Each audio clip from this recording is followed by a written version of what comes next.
أهلا بيكم يا دكاترة، وكل سنة وحضراتكم طيبين. خلاص رمضان على الأبواب، وأكيد كلنا بيجيلنا السؤال ده في العيادة: يا دكتور آخد دواء الضغط بتاعي إزاي وأنا صايم؟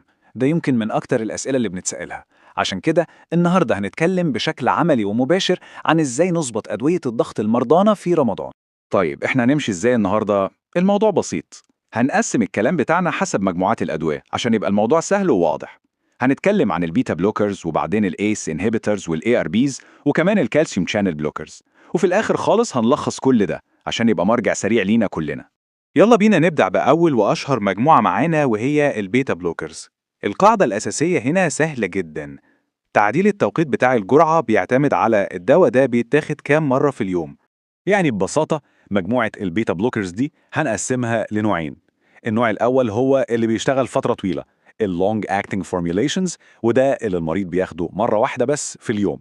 والنوع التاني هو اللي بيشتغل فترة أقصر، الشورتر اكتنج فورميوليشنز، وده بيتاخد مرتين في اليوم.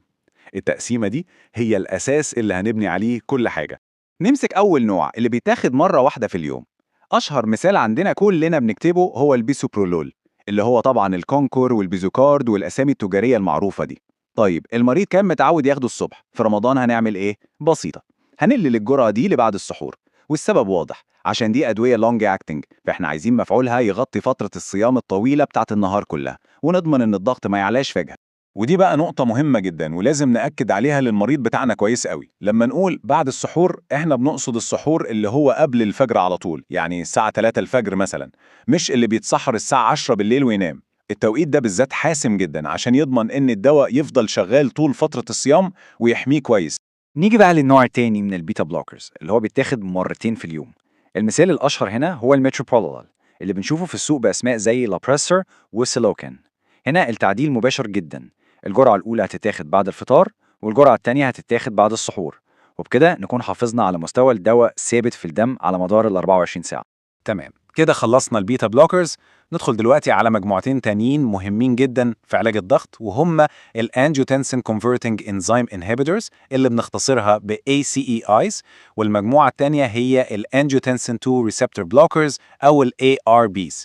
هنا بقى القاعدة سهلة جدا وموحدة للمجموعتين دول، الايس انهبيتورز والاي ار بيز.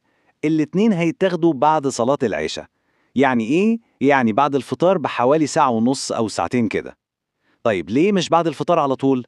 عشان نتجنب اي هبوط حاد في الضغط، او اللي بنسميه البوست برانديال هايبوتنشن، اللي ممكن يحصل لو المريض خد الدواء مع وجبة الفطار التقيلة مرة واحدة. لو بصينا على امثله للاي سي انهبيتورز اللي موجوده في مصر، هنلاقي طبعا الكابتوبريل اللي هو الكابتن، والليزينوبريل اللي هو الزيستريل، وكمان الانالابريل اللي هو البريز. كل دول وكل عيله الاي سي ايز هيمشوا على نفس القاعده، الجرعه بتاعتهم مره واحده بعد صلاه العشاء. ونفس الكلام بالظبط هينطبق على مجموعه الاي ار بيز. الادويه المشهوره زي اللوسارتان اللي هو الكوزار، والفالسارتان اللي هو التارجت، والكاندسارتان اللي هو الاتاكانت، كلها لازم جرعتها في رمضان تتظبط وتبقى بعد صلاة العشاء. تمام قوي. المجموعة اللي عليها الدور هي الكالسيوم شانل بلوكرز. أغلب الأدوية في المجموعة دي بتتميز إنها بتتاخد مرة واحدة بس في اليوم، وده بيسهل علينا تعديلها في رمضان. أشهر أمثلة للكالسيوم شانل بلوكرز عندنا الأملودوبين اللي هو الأملو، والفيراباميل اللي هو الأيزوبتين، وكمان النيفيدوبين اللي هو الإبيلات. بما إنها جرعة واحدة يومياً فالتعديل بتاعها بسيط جداً، هننقل الجرعة من الصبح لبعد السحور زي ما عملنا مع البيتا بلوكرز اللي بتتاخد مرة واحدة. الهدف هو نغطي فترة الصيام ونحمي المريض من أي ارتفاع في الضغط خلال النهار. كده احنا غطينا المجموعات الرئيسية لأدوية الضغط. دلوقتي تعالوا نلخص كل التعديلات دي في جدول واحد عشان المعلومة تثبت، وهنضيف عليهم مجموعة دوائية أخيرة. تمام، يبقى الملخص بتاعنا زي ما احنا شايفين في الجدول ده، ده يعتبر مرجع سريع لينا في العيادة. نفتكر تاني مع بعض، البيتا بلوكرز اللي بتتاخد مرة واحدة ومعاها الكالسيوم شانل بلوكرز دول هيبقوا بعد السحور. طيب البيتا بلوكرز اللي بتتاخد مرتين دي هنقسمها جرعة بعد الفطار والجرعة بعد السحور. واخر حاجة الايس انهبيتورز والاي ار بيز دول ميعادهم ثابت بعد صلاة العشاء. وأخيراً عندنا مجموعة الألفا بلوكرز. صحيح هي مش بنفس شيوع المجموعات التانية، بس مهم نبقى عارفين هنتصرف فيها إزاي. القاعدة بتاعتها بسيطة، هي بتتبع نفس قاعدة الACE inhibitors والARPs، يعني الجرعة بتاعتها في رمضان هتتاخد بعد صلاة العشاء. وفي الآخر بعد ما استعرضنا كل المجموعات دي، خلونا نركز على أهم النقاط العملية اللي تهمنا في شغلنا اليومي. الخلاصة يا جماعة إن بالمعلومات البسيطة دي هنكون جاهزين ومستعدين لأي سؤال يجيلنا من أي مريض ضغط عن أدويته في رمضان. وهو ده الهدف الأساسي من كلامنا النهاردة، إننا نكون واثقين وإحنا بنجاوب على الأسئلة دي اللي بنقابلها كل يوم تقريبا في الشهر الكريم. كان معكم دكتور إسلام جمال، أخصائي البطنة والسكر. ما تنسوش الاشتراك في القناة، ولو حابين نعمل فيديوهات أكتر عن مواضيع معينة اكتبوها لنا في الكومنتات.